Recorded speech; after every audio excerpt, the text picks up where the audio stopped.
Hoy el tema de salud es la obesidad, por eso recibimos en A Fondo a la doctora Rocío Quisiguiña. Ella es coordinadora general de docencia de la Checán, con quien conoceremos de la prevención y los tratamientos para combatir esta enfermedad que puede aumentar el riesgo de adquirir otras patologías. La cirugía bariátrica es un procedimiento quirúrgico que precisamente ayuda a la pérdida de peso. Se la realiza en el Hospital Carlos Andrade Marín del IES en Quito. Doctora, muy buenos días, bienvenida, gracias por acompañarnos en este espacio. Buenos días, gracias por la invitación. Para conocer desde un inicio, doctora, la obesidad, ¿cuál es el riesgo de tener obesidad? Bueno, debemos partir que antes de la pandemia de COVID, la obesidad era la pandemia mundial que nos afectaba desde hace muchos años atrás. Para el año 1975 existían alrededor de 1.000 millones de obesos en el mundo. Esto se ha triplicado a la actualidad. En el Ecuador, de cada 10 individuos, 6 tienen ya sobrepeso. Es algo que nos está afectando no solo al adulto medio, sino también al niño. Entonces, la obesidad se vuelve ya en un problema de salud pública.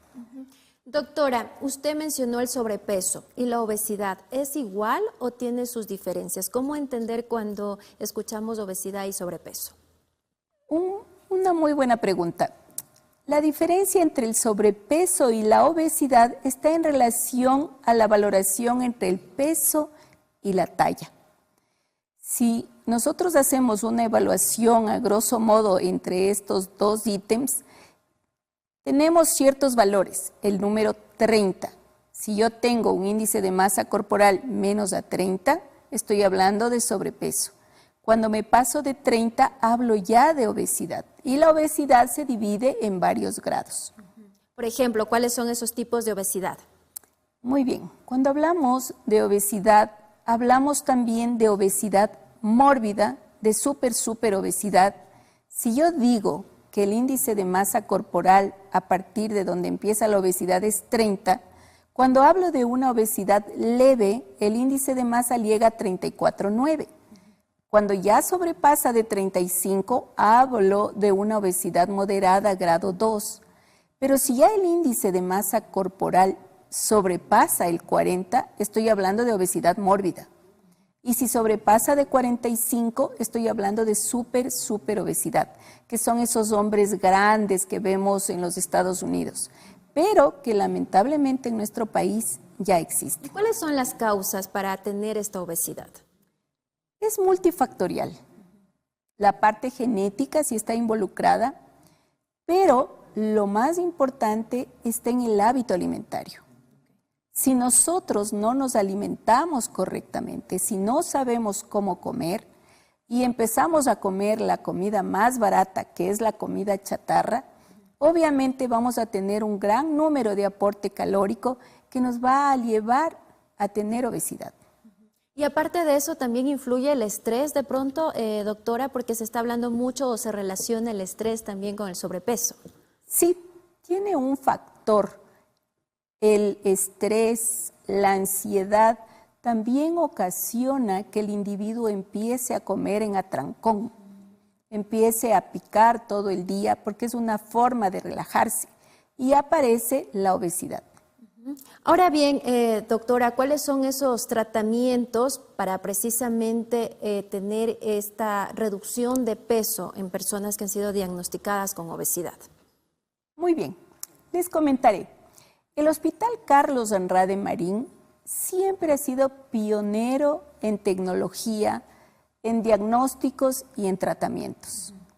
Desde hace ya 15 años, el hospital tiene un programa interdisciplinario en donde se involucran todos los actores que van a ayudar a mejorar el estado de salud de nuestros afiliados. Cuando yo digo que es un programa interdisciplinario, estoy hablando de que va a haber dos etapas. Una etapa clínica en donde va a estar involucrado el psicólogo, va a estar involucrada la nutricionista que le enseñará a comer, la endocrinóloga, el médico internista, el gastroenterólogo, el neumólogo, en donde ellos tratarán a fondo al paciente y finalmente se determinará cuál es el mejor tratamiento a seguir. Porque cuando nosotros hablamos de obesidad y tratamientos para la obesidad, existe un abanico de colores en donde uno puede manejarle al paciente solamente cambiando el hábito alimentario. Nosotros nunca hablamos de dieta, le enseñamos a comer cuando el paciente está en sobrepeso. Si el paciente ya tiene un grado de obesidad, dependiendo del grado de obesidad, vamos a tratar a fondo sus patologías. Porque tenemos pacientes obesos que son diabéticos, que tienen hipertrigliceridemia, que están hipertensos, poliglobúlicos y necesitarán, esto sí, tratamientos quirúrgicos. ¿Y la obesidad de pronto da lugar para que se den estas patologías también, que se adquieran estas patologías? Por supuesto.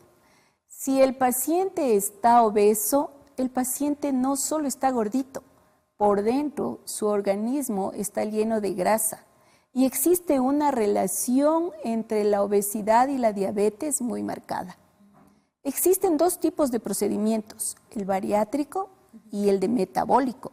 ¿Cuál es la diferencia entre los dos? Si yo hago un bypass o hago una manga, el tratamiento puede ser bariátrico, porque le voy a disminuir la comorbilidad de ciertas patologías que no son tan severas. Pero si yo ya hablo de un procedimiento metabólico, quiere decir que este paciente tiene diabetes, tiene dislipidemia, y lo que yo estoy enfocada es en mejorar eso, en tratar de controlar su diabetes y su dislipidemia. Ahora bien, estas cirugías bariátricas que usted ha mencionado, estas dos, tienen sus riesgos también, doctora. ¿O qué ocurre con los pacientes una vez de que ya se realizan esta cirugía? ¿El tratamiento es de por vida? ¿Tienen que cuidarse en la alimentación, medicación, cambiar sus estilos de vida, de pronto alguna actividad también deportiva realizar para que les pueda ayudar a mantenerse? Claro que sí.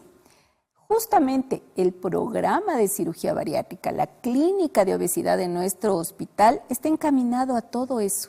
De forma integral. Es de manera integral. Nosotros tratamos al paciente desde que llega a la clínica, le preparamos para la cirugía, sale de la cirugía y regresa nuevamente al grupo interdisciplinario, porque tiene que aprender a comer. Como se va a mejorar el estado de salud, va a dejar de utilizar insulina, va a dejar de utilizar metformina, va a necesitar el control del endocrinólogo, de la médica internista. Y obviamente va a tener que estar acompañado del psicólogo, porque es súper importante que todo el trabajo sea interdisciplinario y en conjunto. Y nuestro hospital tiene el mejor programa de cirugía bariátrica del país en un hospital público. Es súper importante entender este tema. Hay un antes y un después del proceso quirúrgico, doctora. ¿Qué deberán hacer antes de someterse a esta cirugía, por ejemplo, los pacientes? ¿Deben de reducir algunas medidas o cómo es? El paciente, cuando ingresa al programa formalmente, se lo envía con medicina interna y nutrición. Mientras se le está haciendo la evaluación, la nutricionista le enseña a alimentarse y obviamente deberá perder el 5% del sobrepeso que tiene. No se le pide mucho. ¿En qué tiempo puede ser? No se le pide mucho. Se le pide que pierda unos 4 o 5 kilitos para nosotros saber que él va a ser un buen paciente, que podemos operarlo pronto. Por tiempos en el hospital se demoran entre 3 a 6 meses mientras se hace la endoscopía, mientras va a la clínica de la apnea del sueño y ya tiene todo listo. Ha perdido el peso, tiene el visto bueno de todo el personal y pasa a quirófano. La apnea del sueño, porque es muy importante el descanso también. Es muy importante porque el gordito tiene un abdomen muy voluminoso y un tórax muy pequeñito. Entonces en la noche el paciente ronca. Como ronca, se queda en tiempo sin poder respirar. Eso se le llama apnea del sueño. Es muy importante diagnosticar. Y estos pacientes incluso necesitan oxígeno, necesitan aparatos especiales para poder respirar y descansar en la noche. Y esta cirugía les va a ayudar. Y después ya de la cirugía viene el seguimiento, la vigilancia. ¿En cuánto tiempo también llevaría todo ese tratamiento? Los pacientes, dependiendo del tipo de cirugía que se les realice, necesitarán un tiempo de alrededor de 1 año en donde el psicólogo le va a decir al final de ese año, sí, ya está bien, puede ir al segundo nivel, ahí le seguirán chequeando.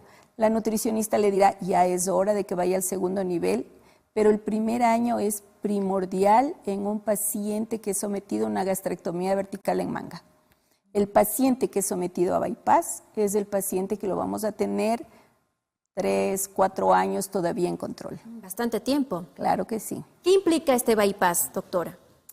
La diferencia entre la manga y el bypass es que la manga es una cirugía solo de restricción. El bypass va a tener un componente metabólico. Le va a mejorar en la diabetes, sí, pero va a tener ciertos déficits. ¿Cuáles son?